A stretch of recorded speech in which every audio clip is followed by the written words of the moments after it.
En nuestro trabajo de hoy me gustaría reflexionar sobre la firma y el firmar, tratando de integrar tanto en la firma como parte de un dibujo y la firma como parte de un texto.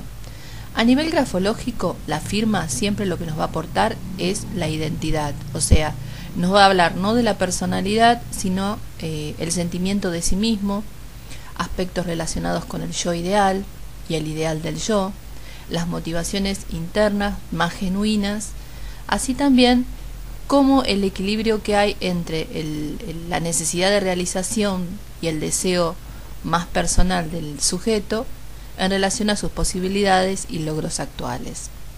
Es por ello que en grafología no podemos analizar un texto sin su firma y una firma sin su texto.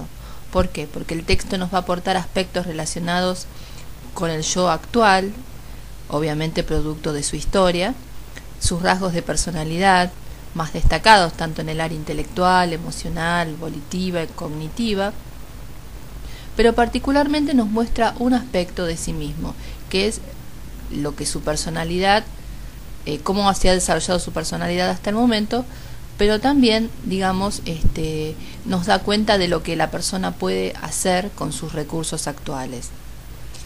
Pero sin la firma no tendríamos la certeza y la confiabilidad que aquello que las personas nos muestra en sus rasgos de comportamiento habitual, en su cotidianeidad, respondan genuinamente a su naturaleza más interna o intrínseca. Es así que cuando analizamos grafológicamente un texto, analizamos primero el texto y sus 8 aspectos: el orden, el tamaño, la dirección, los espaciamientos, la inclinación de sus letras, etc. Y luego esos mismos aspectos lo analizaremos en la firma desde 2 lugares: la firma en sí misma como una estructura, que ahora vamos a comentar un poquito más, y la firma en relación al texto. Así, por ejemplo, muchas veces encontramos, como en el texto que después ven a ver en el archivo, una firma, un texto en imprenta de letras muy pequeñas, con un margen izquierdo muy grande, y sin embargo la firma es una firma caligráfica, cursiva. Para aquellos que estudian psicodiagnóstico o que no están vinculados con la grafología o no tienen conocimientos de esta, es importante que, más allá de que no tengan estos conocimientos, siempre en todos los test que tomemos en una batería le hagamos firmar al sujeto evaluado. La firma sería como la autoría. Un dibujo que se pierde o que se traspapela en una batería es anónimo, pero cuando tiene su firma ya sabemos a quién corresponde. Es interesante ver lo que nos pasa cuando firmamos, no solamente la persona a quien estamos evaluando, sino si nosotros mismos tuviéramos la opción o la necesidad de, por alguna razón, de firmar un documento, un contrato o lo que fuera, o una nota personal, de firmar. No hay forma que cada vez que nosotros pongamos una firma, uno no sienta que se involucra en esa firma. Es por ello que uno puede dar un texto, arrancar una hoja de un cuaderno y darla, pero no podríamos dar nunca una hoja vacía con una firma nuestra, porque sería como que una parte nuestra se va con esa persona a la que le damos esa firma. También es interesante cómo la gente a veces, pese a que se le pide que firme tanto los dibujos como los escritos, omita firmar. La firma es lo que realmente nos compromete. Por eso en el campo del psicodiagnóstico nosotros recomendamos que todas las pruebas proyectivas y test de redacción que tomemos siempre tengan su firma. Un texto o un dibujo sin su firma es como una película muda. O sea, más allá de lo que veamos, siempre nos faltará el corroborar con aspectos mucho más íntimos de esa persona. La firma tiene una estructura propia. Cuando evaluamos una firma, sabemos que estamos evaluando la identidad.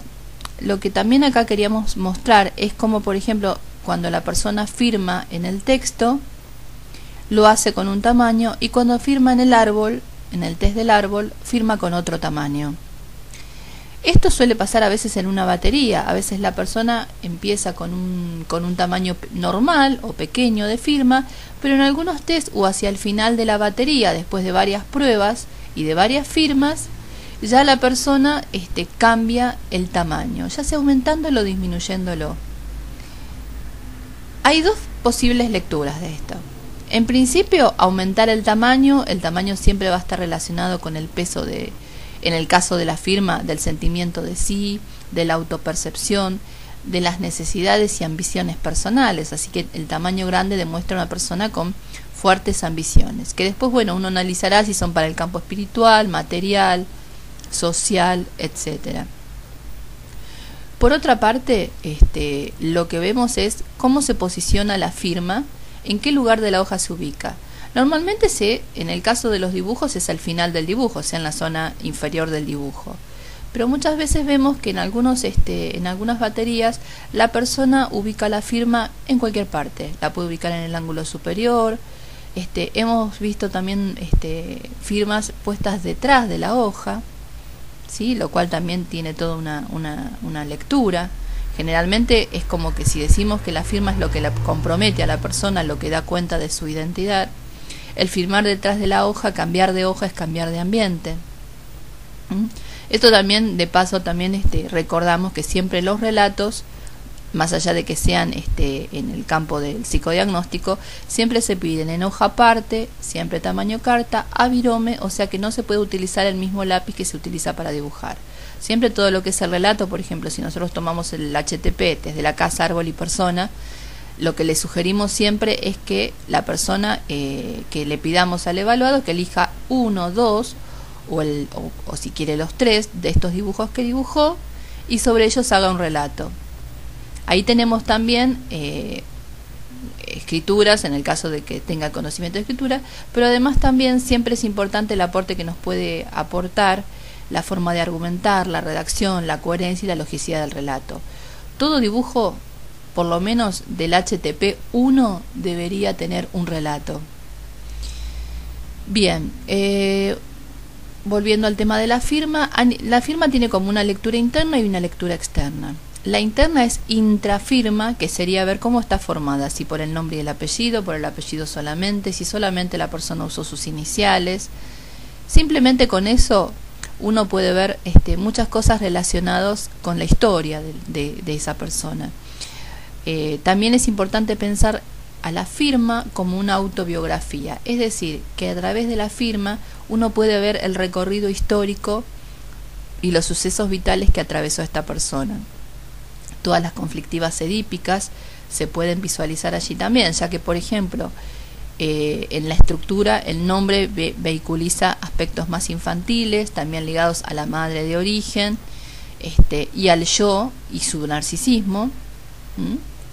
Por lo tanto, a veces firmar solamente con el nombre puede significar, depende a la edad que se haga. Si es en un adolescente es normal, porque es una etapa en donde el narcisismo está más exacerbado por una cuestión evolutiva, o en los niños pequeños. De hecho, en el jardín de infante, a nivel social, a un niño se lo llama por el nombre y no por el apellido. La primera vez que se usa nombre y apellido es cuando se ingresa a la escolaridad primaria y en la secundaria, que es la manera que tiene tenemos simbólicamente de representar que, bueno, que ya formamos parte de una sociedad y que nuestra relación ahí es más formal. También a veces se puede elegir firmar solamente con el apellido. El apellido tiene varias lecturas. Dos de las más importantes es que la inicial del apellido paterno obviamente simboliza la imago paterna, que no necesariamente es el padre real, pero sí la percepción, cómo la persona a nivel intrapsíquico, en su realidad psíquica, ha visualizado la figura paterna.